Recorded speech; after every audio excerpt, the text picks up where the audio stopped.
সর্বপ্রথম আমি একটি কথা ব্যক্ত করতে চাই। একটি সমাবেশ অসংখ্য মানুষের একটি জোটের একটা স্থান। এখন আমরা যখন একসাথে এতগুলো মানুষ একসাথে জড়ো হই, কারো না কারোর সাথে গায়ে টাচ যে জিনিসটা ফিজিক্যালি, এই জিনিসটা হবেই। আমার ইসলাম কি বলে একটি নারীর শরীর স্পর্শ করতে? আমার ইসলাম কিন্তু বলে না। কিন্তু আপনি যদি ইরানের ব্যাপারটি দেখেন, ইরান একটি ইসলামিক রাষ্ট্র, ইসলামিক শাসন প্রতিষ্ঠা হয়েছে তাদের দেশে। তাদের দেশে কি নারীরা উন্নত না? তাদের দেশে নারীরা চাকরি বাকরি করছে না?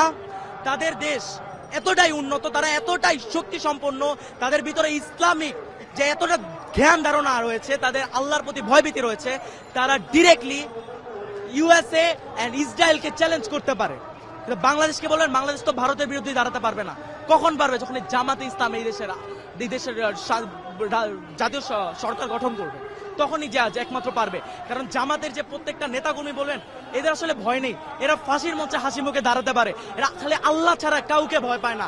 আপনি যদি ইতিহাস দেখেন, এইটা ইতিহাস আমাদেরকে বলে। এবং আপনি নারীর কথা ব্যক্ত করছেন, নারী আগিয়ে যাচ্ছে অবশ্যই, কিন্তু ধ্বংসের দিকে। বর্তমানে যেটা যুগে হচ্ছে, আপনি জায়গায় জায়গায় দেখবেন অশ্লীলতা ছড়িয়ে যাচ্ছে। সে অশ্লীলতা থেকে মুক্তি পেতে হলে জামাতকে সরকার আনতে হবে। কিন্তু তাই বলে এই নয় যে জামাত আসলে নারীরা অধিকার পাবে না। নারীরা অধিকার পাবে। আপনি যদি হিন্দু হয়ে থাকেন, আপনি আপনার ধর্ম পালন করতে পারবেন, অসুবিধা নেই। জামাত আসলে প্রফিটটা কোথায়? যারা ইসলামে বিশ্বাস করে, যারা পর্দা করে, তারা একটু সুবিধাটা বেশি পাবে। তারা সুন্দরভাবে পর্দা করতে পারবে, তাদের দিকে আড়াল চোখেও কেউ তাকাতে পারবে না। এটা হচ্ছে জামাতের আশার আইডিওলজি, এবং তারা এটাই বিশ্বাস করে।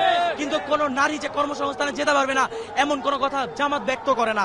আপনি যদি আমাকে দেখাতে পারেন জামাতের একটি খুঁত যদি আপনি আমাকে দেখাতে পারেন, আমি নিজে বলছি আমি ওই দিন থেকে জামাতের সাপোর্ট করা বন্ধ করে দিব, ইনশাআল্লাহ।